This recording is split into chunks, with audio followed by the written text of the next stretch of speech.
if you have ever convinced someone to go to a restaurant that you really like that they've never been to, you're good at sales. And they went, you're good at sales. You're selling all the time. Like money. Yeah, they are good at sales. Like they just sold you on the fact that they're bad at sales. Like that in itself is a sale.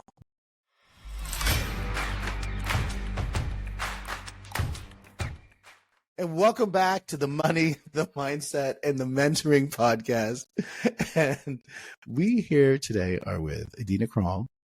And we are going to have a whole bunch of fun today talking about sales, talking about carnage, talking about video games, talking about everything fun. So we've just had such a great conversation leading into this. And I think we had a few conversations because we've been, I think, scheduling we're on a baker's dozen of trying to make this happen because of my bad scheduling for myself.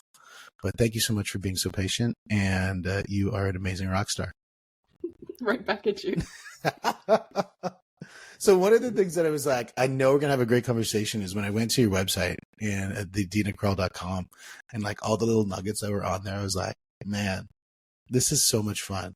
So if you ever want to search a website and find some little funny things, just go check out adinakroll.com and it's got all these little buttons you got one nugget. You said there's one spot that only one person has found, the little Easter egg that's there.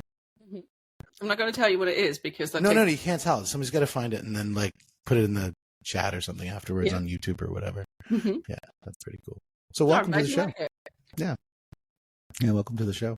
Thank you. So tell me a little bit about why people care about what you're talking about, other than the fact that you're fun, but why would people care about you? Like what brings you the power in sales? Why should people listen to you? I'd rephrase that question slightly. It's not so much that they should listen to me, it's probably that they'd like to, because when and I'm going to give a bit of context, I used to work in IT sales. So I had, for 7 or 8 years, I had a lot of sales trainings in there because we have big quotas. And one of the many things that we were taught is like, no means yes. Or, I mean, that's problematic in... Why do you think no means yes doesn't work? Like, yes, Henry. Like, think about what you've just said. That's right. I'm going to go teach my son. No means yes. And that doesn't. Yeah, but that's legit what we were taught. It's just like, the sales starts with the no. And I'm like, oh, God, will you just like, no? And there's method to my madness. And basically, like, I've had all of these sales trainings where we were told to dial for dollars, go on the spreadsheets, make sure that we handle objections. And it just didn't feel right. And when I worked in sales, we had to make like 40 calls, our KPIs, our key performance indicators, 40 calls a day and 2 hours of talk time. I did like 5 calls a day and I always overachieved except for 2 quarters, and that wasn't my fault. And my bosses hated it. And so I just basically called my old German number or called my nan just to sort of like get the KPIs because I was responsible for the German market. They're not going, like, they're recorded calls, but they're not going to listen to me talk to people in the German language because they're all English. And I knew that. So I was just shooting the breeze with your friends. Well, yeah, because like, what else was I going to do? Like, I finished my job 2-3 hours in the workday, but I wasn't allowed to leave. And so I was just like, so when I spoke to my boss, I'm like, can I, like, I've done my work for the day. She's just like, well, no, you can't leave because everyone else isn't done. And I'm like, why should that be my problem? And she's just like, and everyone else. Yeah, well, that's not how we do things here. And so to answer your question, why should anyone listen to me? No one should. But if that shit pisses you off, if you like being efficient and you don't like wasting your time, I'm here for you. I think a lot of the world operates in the way of time spent, not results made. And I think back to high school when I was in high school, and when I actually started doing well in school was when I actually found teachers that would recognize just the way that I acted. And I didn't want to be in class because it moved so incredibly slow. And so my teacher would say, look, dude, you don't have to come to class. As long as you get above 90%, you don't have to be here. But the second you get below 90%, then you have to come to class. And so I'd come to class and I'd come for a little bit and then I'd leave because I'd only have to listen to 15 minutes. I don't have to listen to all the questions that people ask that doesn't really provide value to me. Yeah. And I'd still get 90%. And it was perfect. We would work extremely well. And rather than sitting there and just spending time. Yeah. And because I don't think time in it matters, I think the results of the time that you use matter. And if I'm better at the using time than somebody else, because maybe I look at principles, I don't look at mechanics, and those principles allow me to operate at a different pace, then it's great. I mean, there's other things that I do, believe me, that I will be time in it because I'm not good at it. I don't even think the amount of time, like art, for example, like no matter how much time I spend in it, it's just never going to turn out well. So I'm with you on that. Yeah. So that's the thing, is like we've all learned that effort equals results and that we have to like pursue productivity. And that's just, I mean, that's outdated because that's factory thinking. Yeah. Yeah. Right. The 8-hour work week. But yeah, so. But when you say that, when you think about schools, you know, the buzzer rings, they have to go in. The buzzer rings to go to the next class. Based on factory work. It's a factory. They're learning how to work in a factory. And that's just not the way the world works anymore. I mean, there is still factory jobs, and I'm not saying that factory jobs are not a noble task. What I'm saying is that there is a lot of other options as well. And especially if you're pursuing a higher learning engagement, you shouldn't be attuned to a factory working lifestyle because it just doesn't exist in a higher working environment. Yeah. That, and I mean, surely, and it might be ruffling some feathers ultimately, but you know, the general consensus is, oh, but who's going to take our jobs away? But I'm like, but look at how much freedom we could have if we could let machines take over the work that we don't want to do, accounting, factory work. We could all be free to do things that are fun, that are enjoyable. Well, I think it's also identifying with the outcome rather than the labor. And I think if you identify with the outcome and you say, for example, AI is going to come in and take away all the jobs, it's, well, no, AI is going to take away the repetitive element of the job. And now it's your responsibility to skill up to allow that person to take that job, and that person, that AI. Because, I mean, when you're in a situation where you're hiring people, they're taking away your job. Don't you want that? When you hire somebody, they're taking away your job. This is like hiring somebody. So when AI comes in, you're just hiring a piece of technology to take away work so you can work on bigger and better things. Well, you literally just summarized exactly what I'm trying to talk about so long. It's all about perspective, right? Like AI is a tool, money is a tool, everything's a fucking tool. Yeah. So it just depends on the user. Like the tool isn't bad or good. It's just how you see absolutely. Well, I mean, I was, you know, in London, they have that dungeon or whatever. Oh yeah. They actually have bad tools there. So, I mean, there actually are bad tools, but most tools like money, you know, most tools like even weaponry could be considered as a good tool because we use as defense. But I mean, in the dungeon in the south of London or whatever, like, or center of London, wherever it is.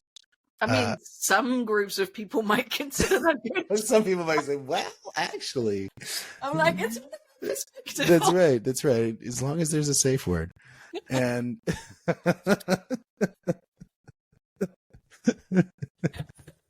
oh, good Lord. So, yeah, I agree with that. I think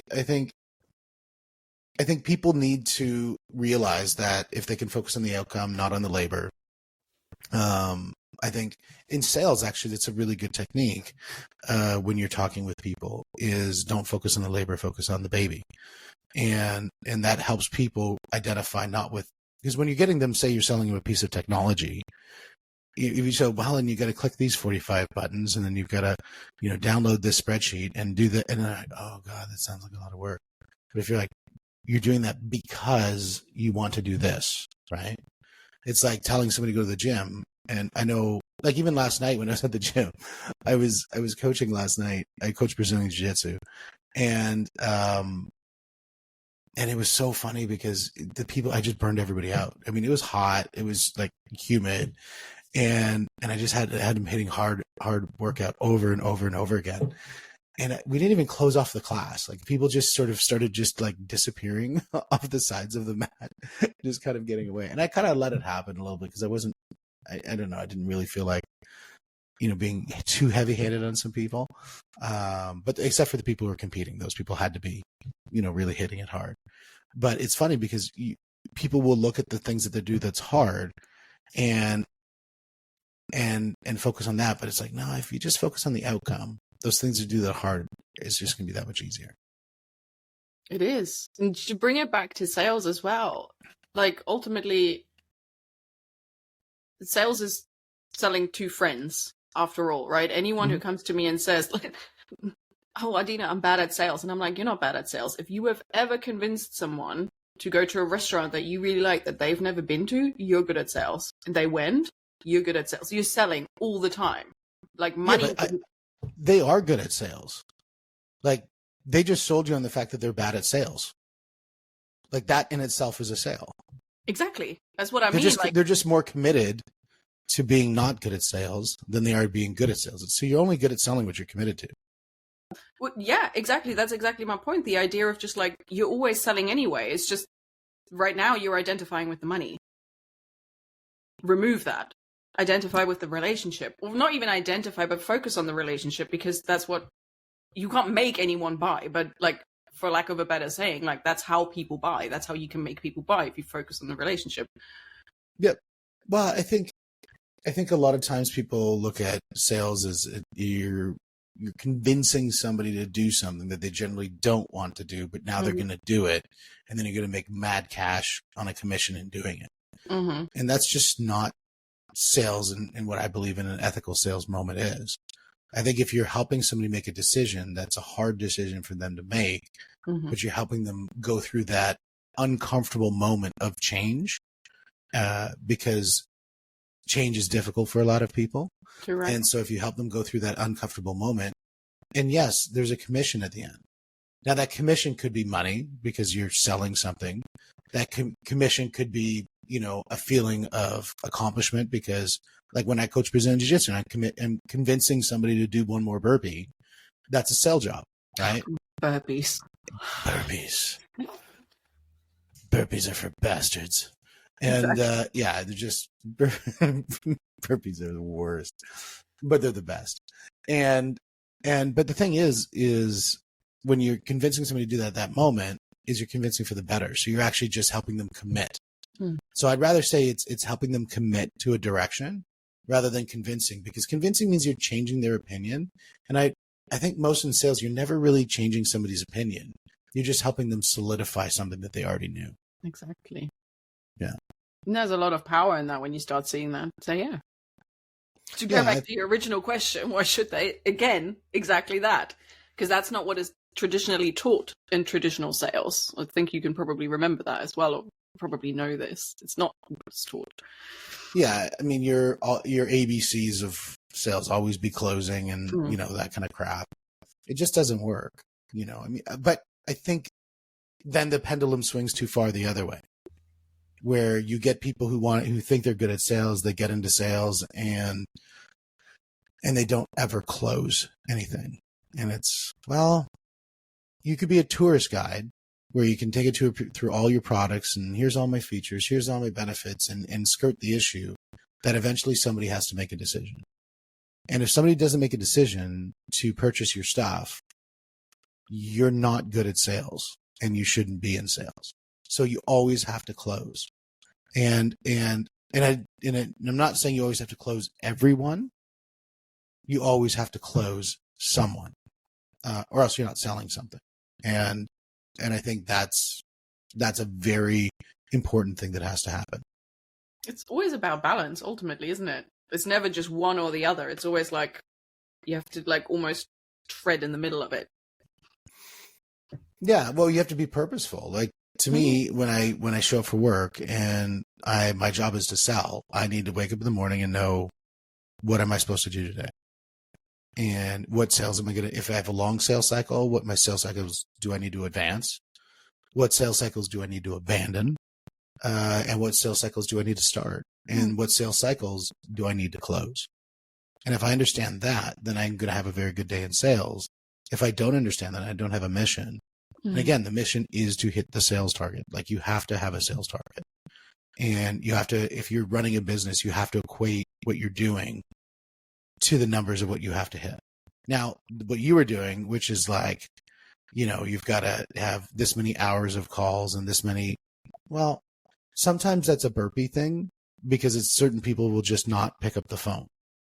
But when somebody like yourself is becoming a little bit more accomplished, I think the idea of getting out of the numbers and getting more tied to the results, I think is just so much better.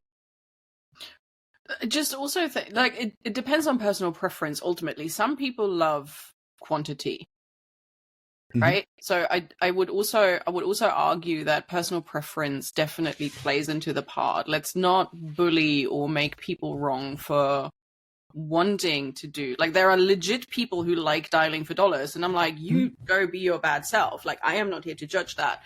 But then there are people like me who actually just prefer to have really good relationships, go into the higher end market, and then actually give a white glove service. And that is also okay, right? It's about not making people wrong. And I'm like, whatever works for you, ultimately. Absolutely. I mean, I also look in the way that my favorite word to replace or is with a more abundant word, which is and. So you could do both. Like, you could make a lot of calls and build deep relationships. So it doesn't necessarily have to be that you're not making deep relationships, because you can be making a lot of calls to 10 people and just calling them a lot, like maybe more than 10, because that would be that's stalkerish, right? Like, for example, if you send somebody 5 emails from 5 different accounts to the same person for, say, again, booking a podcast, problematic behavior. Yeah. Maybe we should discuss that. Yeah, that's right. I only got 3 restraining orders this week. It's a good week. Yeah. Oh, great. I'm so proud of you. Thanks. Yeah. How did we get here?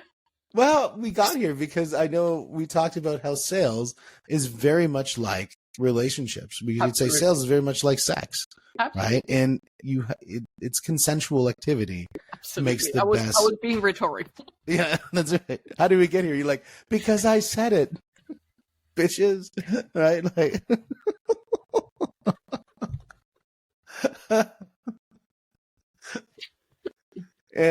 but it's true. Like, if you're generally good at sales, you're generally good at creating relationships with people, and generally it means that you're going to communicate better with, usually, at getting the outcomes that you're looking for. And I think if you're using that sort of brute force approach, I don't know. I think it doesn't work anymore. I don't think that idea.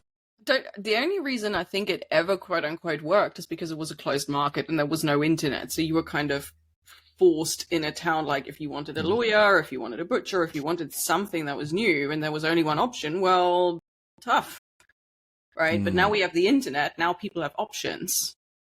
And so it's about personal preference. Well, I think that also changed the way that people buy too. I think we have more of an educated buyer now than what we did in the past. At least I think that. And then I start to look at how we still get bamboozled. I mean, I look back and, when certain products were sold, like an example would be asbestos. Right, like this amazing asbestos tile that does, and people are like, "Oh, asbestos is awesome," and then this amazing new product that would make you really super healthy if you just would smoke cigarettes every day, right? I mean, they put lead in bloody cosmetics back in the day. Yeah, and would sell in the benefits, but we look today, and I mean, there's still many things that we get sold that are probably not good for us as well today. And so it still does happen. So I think we get bamboozled less, I think because we can research a little bit more if we want to. And if we do get bamboozled, I think we can react faster in de-bamboozling ourselves. I don't know if that's a word, but we'll just make it one right now. We'll make it right now. De-bamboozled. I am de-bamboozled. So, yeah. I think so. I think the more, and to me, I think that's also a really good sales tactic, is to create a super educated client. Exactly. I don't know. I think it was Seth Godin who actually said this. He was like, it's a lot easier to sell someone who actually wants to buy from you. And that in and of itself is exactly what, it's a powerful statement, right? Like when you educate the buyer on like, okay, well, here is how this can help you. Well, then they start wanting to hear from you. And usually what I say is, okay, well, by the time they go on a sales call with you, they've already said yes at least once. Mm-hmm. So they're not there to be convinced. They already know that they want to buy from you. Now they're just trying to figure out what that looks like. Yeah. So ultimately, it's a great way of building that relationship. It's a great way of understanding and strengthening, okay, well, how do I help my potential client to come to a decision that's in their best interest? Yeah. Yeah. Yeah, and I think helping them come to that idea, but I also do think there's a moment where a decision has to be made. Absolutely. And sometimes that moment is uncomfortable for the person making that decision. I think, yes, and I think it's uncomfortable for a lot of people who make that decision just because it, like excitement and anxiety, the same thing, ultimately, right? Mm-hmm. But that's where we as sellers ultimately get to hold that space and actually be like, okay, well, let's unravel that, right? If you're feeling anxious about it, what's going on there? If you're feeling excited about it, okay, well, then what is happening in the middle? And I think that's a really powerful way of, like, one way of how I teach sales is exactly that, is when it gets to that conversation of making that call of saying, okay, well, do you want to sell in the call or not? Some people do, some people don't. But then the follow-up call. Okay, do we schedule that? Yes, absolutely. We need to make sure that we need a clear yes or no, not just for our benefit, but for the client's benefit, so that neither of us live rent-free in each other's heads, ultimately. So it's not a bad thing. But then when we make that decision, we get to actually hold space, especially when we talk about things that have more of an impact personally when we're selling that, right? So when we talk about health coaching, when we talk about therapy and all of these things that are a little bit more impactful, then we get to do that. And then it, I think, becomes a lot less uncomfortable. So yes, you're right. And we have an opportunity here. I know when I started selling like CRM systems back in 1997. All right. And when you'd go to the board of directors or you go to this, I mean, there's always people who always make a decision. It's never a company decision. And people always be making a decision based on the corporate benefit, their personal benefit, that sort of whatever. There still would be an emotional moment that they're going to have. And it's the same thing as, when I did real estate forever. And they would want to be buying that house, and that emotional moment of them signing that piece of paper saying, I'm going to buy this house. I mean, that was an emotional moment. And so each of those times it's emotional. Even when I'm coaching Brazilian Jiu-Jitsu and we'll go back to those burpees and you're trying to get them to do those 10 more burpees and they're done. Like they're spent. They're like, I can't do it. And you're like, no, you were going to do it. No, I can't do it. No, I'm not leaving here until you do those. Mm-hmm. That's a sales moment. And they're going through a hard decision to either stick with failure or get to success. And I'm not saying that not buying the house is failure, but the idea that they're going to transition from one state to another state, that takes a huge amount of energy. It's, if you call it, I think it's enthalpy is the word when you look at it from a technical standpoint. I mean, when you have a change of state in science, like when water goes from a liquid to a gas, every degree a pound of water goes up by 1 degree. That's a BTU. But when it goes from the liquid state to the gas state, it's like 800 BTUs to do that. So the amount of energy required to change a state is so high. And I think that is very appropriate to think about when you're thinking about sales. Absolutely. I hope you don't mind if I quickly mention this, but that's where a lot of identity work comes in when it comes with sales, because anything that's new is something that we obviously haven't had yet. Mm-hmm. And therefore our brains create a safety mechanism of like, okay, well, what happens when I don't have this, right? who am I when I don't have this? What does that mean about me? And it does this without you having to try anything at all. And this is sort of like the moment when, for instance, with you, when they signed the house and they started moving to a new state, first there's that excitement, and then their brain starts ticking. They're like, yeah, but what if I made a mistake? What if this was wrong? What if, right? Of course it does this, because their identity has never been that person. And again, to actually, like, we haven't actually started talking about this properly, but when we talk about this conundrum of like sex and sales, this is like, do you just, after you're done, do you just hit and quit? No, you still hold space for that person. You have the cigarette at least, and then you hit. At least have the cigarette. Come on. At least have the cigarette. Do you call the next day? Yeah, to make sure, like, depending on how big the sale is, right? But I think this is why these analogies really work, because the identity work is really, really big, and it's never really about the money. It's never, of course, if you ask someone in Poundland, or I don't know what the equivalent of Poundland is in the States, but if you ask someone in Poundland to suddenly... Are we still talking about sex, or are we talking about something else when we're talking about Poundland? I don't know. Let's see what is Poundland? I don't even know what Poundland is. Poundland is like this thing where everything costs a pound. A British pound. Okay. Oh, Dollarama. Okay, we have Dollarama. That's what I'm saying. Like, I don't know what the equivalent is, right? So obviously when I say money is never really the problem when it comes to a sale, obviously if you sell someone who goes to like a Dollarama, $1 million house, then yeah, money might be a difference, right? But obviously when we're talking about the audience, that is actually correct for that. Yeah, but I would disagree, because, at Poundland, you could have... At Poundland... I'm wondering where that question came from. Yeah, because I'm like, what do you mean Poundland? I was like, what is Poundland? I mean, I know where your head went. We're taking...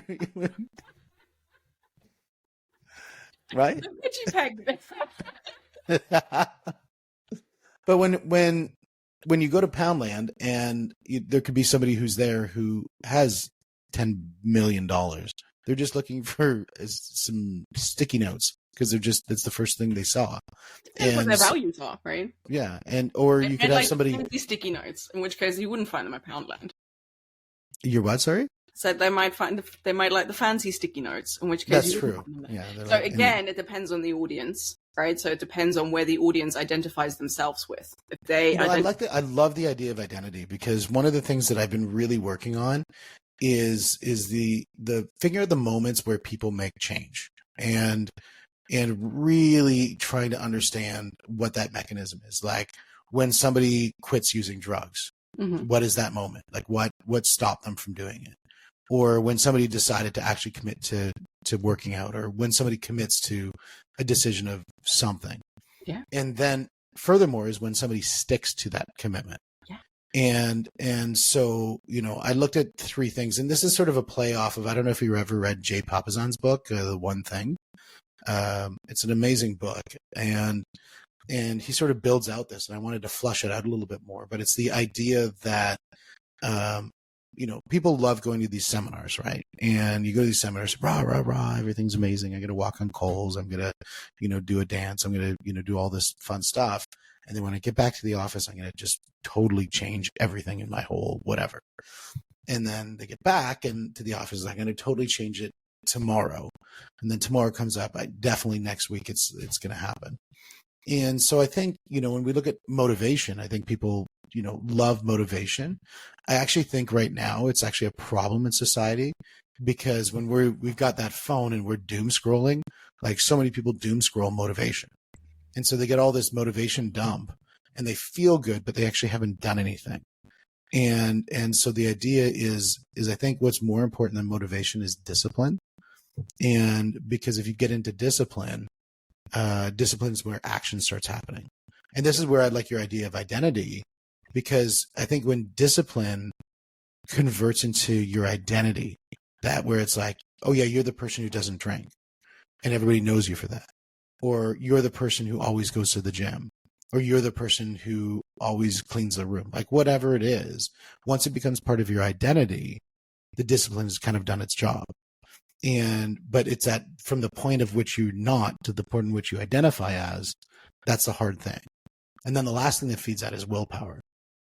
As we all know that discipline is great, that you have your systems, your models, and all that other stuff. But if you don't have the willpower to continue to do it, that's when things fall apart. And I always look at willpower as fed by success, but I'm still trying to kind of put that all together. But and success comes in many different ways. But the identity thing, I think, is so critical. I think that right there is one of the most important things when you're looking at something, is that when you're making the decision, your identity's never been there before, potentially, or it's been there and it's had a bad experience. Like I pity marketing companies, because when marketing companies are making their cold calls, their 50 calls a day or whatever it is, and they're like, hey, I'm a Marcom company, I'm going to help you get leads. And it's like, yeah, we've all heard that before. And no. And so it's the idea that people have to break that identity of what it is, because that identity is saying, no, this is a very bad idea. I can't believe I'm signing up with these people. So I think that's interesting. I like that.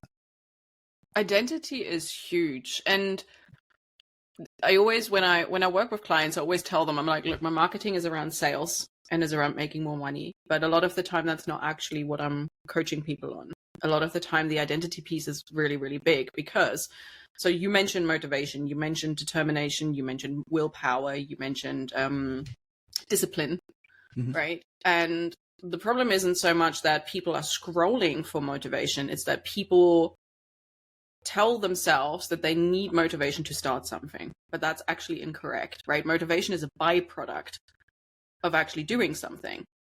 Motivation is never a starting point. By the time you're motivated, you would have already either mentally or physically done something that shows you that this is worth doing, right? Which brings us back to, why are we doing this? Why do I even want to do this? Why do I even care? Why do I want to make money with this, right? So the big why is the thing, which helps us understand what our identity in this whole endeavor is. Because at any one point, we're always stuck between fear and, I'm going to call it fear and faith, because it's a nice like acronym, not acronyms. They have the same letters. I don't know what it's called in English. It's got a nice. It's got a nice ring. Yeah. It rhymes nicely, right? Fear or faith. Rhymish. And ultimately, at any one point, what is the difference between believing in a future that hasn't happened yet or fearing a future that hasn't happened yet? The only difference is either you fear it or you have faith in it, right? Because at neither one point do you know, or can you with 100% accuracy predict that it is going to turn out that way. There are 100 million different possibilities that go in this. And our actions, so this is why I love studying NLP, our actions are always determined by, who do we think we are? What's our personal narrative, right? If I believe myself to be a broke person, I will act like a broke person. If I believe myself to be a rich person, I will act like a rich person. If I believe myself to be a bad salesperson, well, guess what? I'm going to validate that belief with my actions, whether I want to or not. And so then the question becomes, what do I need to do to make my fear of the potential failure less than my desire in the potential achievement of the goal? So what do we need to do to make myself, right? This is where your willpower comes in. So you say willpower comes from success. I would argue that willpower comes a little bit from faith in having something, in having a stronger belief in the desire than the fear of it fucking up. Yeah, I can see that. So what you're saying is you have a stronger belief, a stronger connection to the outcome of success than to the outcome of failure. Exactly. So to take your jiu-jitsu, for instance, right? At any one point, all of your students, they could break something, they could not hit their goals, right? So they could believe of like, oh, but what if I don't make it? What if I can't do these 10 burpees, right? No one's stopping them from telling you to fuck off and say like, no, I'm not doing this anymore. But there's a part of them that says, yeah, but my desire to achieve this is bigger. And so I'm going to listen to Steve. Yeah. And that's where willpower comes in. And then you have the discipline aspect of like, even though I physically and mentally, well, even though mentally I don't want to do it, physically I can still do 10 more. Okay, great. Yep. And now I've proven myself that I can do it, which now is evidence that actually my desire and my belief in my desire is much stronger, which means the fear can go screw itself. Yep, exactly.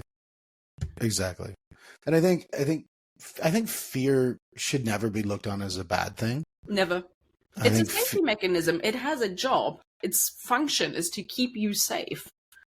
But safety sucks. Like, I think the idea that if you're always playing in safe, and when I say safety, I'm not talking like go out and run in traffic. That's probably a bad idea. But the idea that if you're going to push the boundaries of where you feel safe and doing things that are uncomfortable, you're going to be in a moment of learning, and you're going to learn that was a really bad idea, or you're going to learn that, oh my God, I'm actually safe. I'm actually good. And again, evidence. Yeah, evidence-based. Yeah. But the evidence only comes after the task has been done. And that's the thing. That's the hardest thing. That's why fear is a good thing. Mm-hmm. And embracing fear and knowing that you can't have, I love, there was this one line in a movie. It was like, courage comes after fear. And, you got to do the things that you're afraid of for the courage to show up. And because it's never going to go the opposite way. You're never going to be like, I'm so courageous, so I'm going to do that. No, then you're not doing something that is really, I'm so courageous, I'm going to go sit on the couch and eat Cheetos. That's not a really courageous thing. And, unless the couch is in like a lion's den or something, then, that's probably the stupid side of fear. It is, yes. And I mean, ultimately, like everything that you said is absolutely true. I don't think that fear necessarily, and I like that you sort of compartmentalize it by saying, like, obviously don't run in front of a moving train. I do believe that sometimes we can generalize things a little bit too much by when we see like these inspirational quotes, it's like, fuck the fear and do it anyway. And I'm like, that's great. But when someone has literal trauma, when someone has, and there is something to be said for these things, right? Telling them to just go and do it anyway is not going to work. So you actually go and have to go back and unravel with them, where does that personal narrative come from?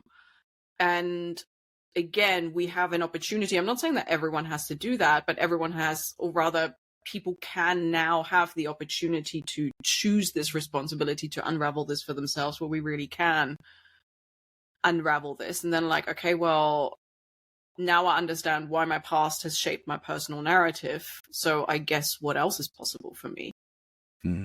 Right? And that's when it gets really exciting, because all of a sudden you take people from just seeing limitations to possibilities. And that's when they fucking fly.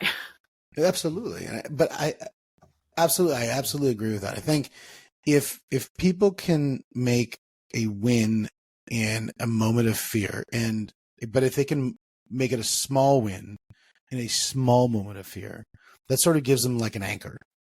And then they can use that anchor to start to build from, and they can then all of a sudden start to build an island, and now they can build a huge landscape, and now they can build buildings and stuff.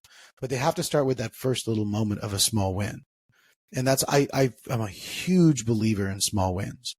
I think you mentioned something really important here right now, is the difference between instant gratification and long-term gains. Mm-hmm. And you mentioned doom scrolling earlier, right? Like that's instant gratification. Instantly in the moment, I get my dopamine hit and I feel good, but it doesn't do anything for my productivity. It doesn't help me achieve my goals. It doesn't actually get me anywhere.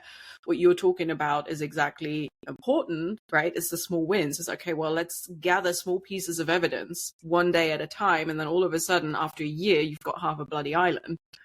So important. So actually, that's actually a really good build up, because if you look at it and think that if I'm doom scrolling, but if I don't connect my doom scrolling, my addiction to my motivation, with addressing a fear that I have, and I don't connect that to the action of addressing a fear that I have, whether big or small, and pushing through that gate of that fear, then I'm not going to come to the outside of the outcome that I might be looking for. Exactly. And I'm going to stay in the identity of who I am today, not in the identity of who I want to become. Because let's face it, if you want to become that, top athlete, and right now you're sitting on the couch, I mean, you're going to have to change your identity, and you got to go through fear to get there. Exactly. And I think you have to understand your fear, I think is a really kind of is a good way of, yes, you have to go through fear, but I think when you understand your fear, it stops being so scary. Right? It's the monster under the bed. That's what I always say to my client. I'm like, you have to actually look under the bed to see what the monster looks like. Otherwise, you will always imagine it being this thing that's so much more powerful and stronger than you. But very often, what if you have one of those flat beds that are like really low to the ground? Then what do? Like, where does the monster go? Well, for the sake of this metaphor, no one has a flatbed. If those really high ones. My brother has this one that literally you need like a step ladder to get up to it. It's crazy. Yeah. It's got a lot of monsters underneath it. That's where they all hang out. But that's the point, right? Exactly right. It's you have to understand your fear. You have to look at your fear and you actually have to understand, okay, well, where does this come from? Because most of the time, when you haven't actually achieved anything yet, again, like if we look at how people are traditionally brought up to identify with themselves, right? All of us have been taught that other people know about us better than we do, right? Our parents, teachers, governments, right? What is healthy for us? What is good for us? What career we should choose, etc., who we should marry or whatever, right? So there's so many things where we've been brought up, oh, just listen to your parents, listen to your teacher, listen to whoever it is that is currently an authority figure over your life because they know what is good for you. Like, just as an example. But then there is a difference between logic, when something makes logical sense, and when something is fulfilling, right? Just because something is logical doesn't mean it's fulfilling. So if I take my own example, it wasn't logical for me to move country at the tender age of 19 in the space of 3 months when I've suddenly decided that. It was not logical, but it was the most fulfilling thing I could have done. So then we could argue, was it right to listen to everyone else, or was it right that I was actually changing my personal narrative and started trusting myself and went for the fear and did it anyway in that case, right? Because my desire to not have my parents on my back and have to study something that puts me in debt for the rest of my life that I didn't even know whether I wanted to do, because quite frankly, our brains aren't developed until the age of 25 anyway. So why do we get 19-year-olds to make life-altering decisions? Like, it doesn't compute with me, if I'm very honest. Right? But again, just to sort of underline the point you've just made. Well, I totally agree with that. And I think, well, you caught me at the 19-year-old making a decision, and I agree 100%. I think anybody, I mean, there's medical procedures that people are, considering at under the age of 19. And it's like, you don't even know who you are yet. I mean, I didn't even know who I was until I was probably like 30. And I probably still don't even know who I am. I mean, I'm just... It's a lifelong process. You're always reinventing yourself. And yeah, I think the idea that people should be making those decisions, it just doesn't make a whole bunch of sense. But I think they do have to commit to some path.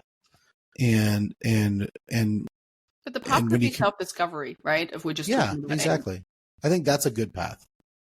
I think the path of self-discovery and saying that you're on a mission to learn who you are, and you're learning who you are through a series of testing yourself in different environments and learning different things. I think is a noble task. I think that makes a lot of sense.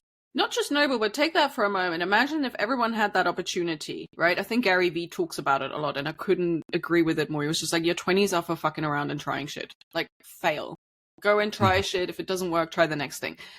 Imagine if everyone grew up with that narrative, like, it's okay for you to try stuff. It's okay for you to not like stuff. If you find something, go and do it. If you just try. We won't judge you. You're not a bad person. You're not a failure.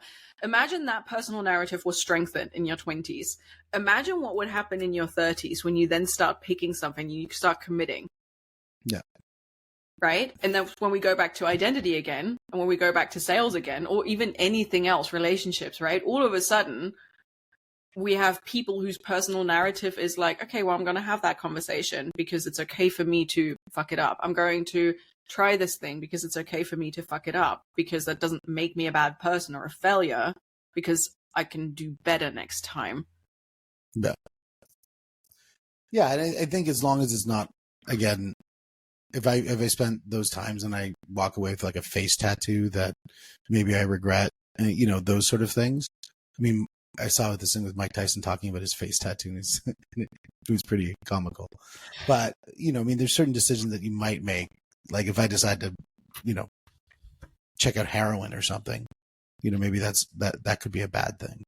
But if it's always looking in the direction of up and not high, but up, and I think that makes a lot of sense. Yeah, I mean, you can take anything to an extreme, right? Should you be trying heroin and face tattoos? I mean, again, for some people, face tattoos is the right decision, right? Like, who am I to judge that? It's not my face, and it's not my life, but it's not my personal narrative that I value personally, right? But that's right.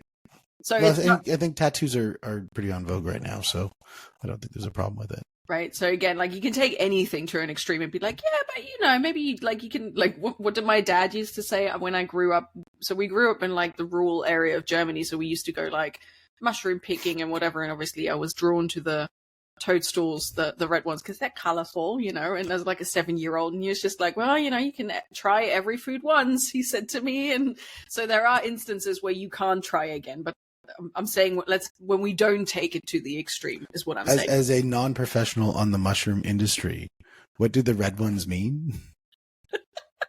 The toadstools, like, we were told that you die when you eat them as a kid. Okay. But we also, like, there were loads of things. So we were taught about rabies and all of these things, and that we need to wash the blueberries, and because we can die from rabies as well if we eat unwashed blueberries. And because I'm from the north of Germany, there were still sometimes bomb fragments, so we had to be like careful in the woods, because if you step on something that looks metallic, you could die. Yeah, we don't get that in Canada. Yeah. So that it's just something that I grew up with. We've got rattlesnakes. I mean, there you go, right? So you probably have been taught to be careful of those. Yeah, exactly. Maybe don't step on a rattlesnake. You might only just do that once if you're by yourself. Yeah, it's I've run into them a couple times, and yeah, it's a pretty interesting moment. Yeah. Well, so I want to kind of close off on the idea of what's one thing that we kind of want to leave the audience think about when they think about sales, when they think about really being successful. Because I think in the sales arena, I think you've shown a different way of doing things than a lot of people talk about, and I think that's extremely important to have that perspective. What's one thing we could leave them to kind of your big bang? What's our big bang moment right now?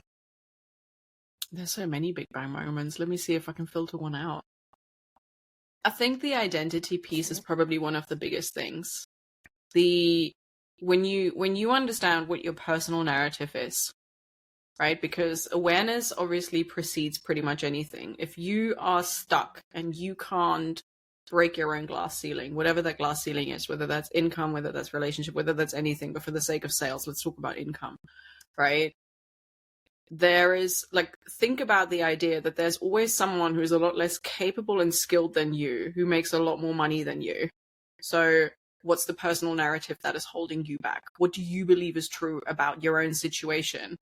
And then think about, how is that currently benefiting you? How is that currently keeping you safe? And when you start looking at that, you start, like, your eyes start to open, and you're like, oh, I'm keeping myself safe because even though it's uncomfortable, it's familiar. Yeah, there's so the difference between safety and familiarity, and being able to really identify that and know that familiarity actually isn't safe. It is just comfortable. Well, it is safe to some extent, right? Because you're still alive through the whole process of that familiarity, but you can have better and still be more comfortable. And more comfortable. Yeah, I like that. Familiarity versus safe. That is a good one. Sweet. Well, Adina, it's been an amazing conversation with you. And every single time I've spoken with you, it's been an amazing conversation. Aww, and I definitely say for people to go to adinakroll.com to check out and find the secret nuggets, the Easter eggs on your website. And I think that's super cool. And definitely a pleasure having you on the show. Oh, it's been a pleasure being here. Thank you so much. And guys, this is the money. This is the mindset. This is the mentoring podcast. We'll see you on the next one.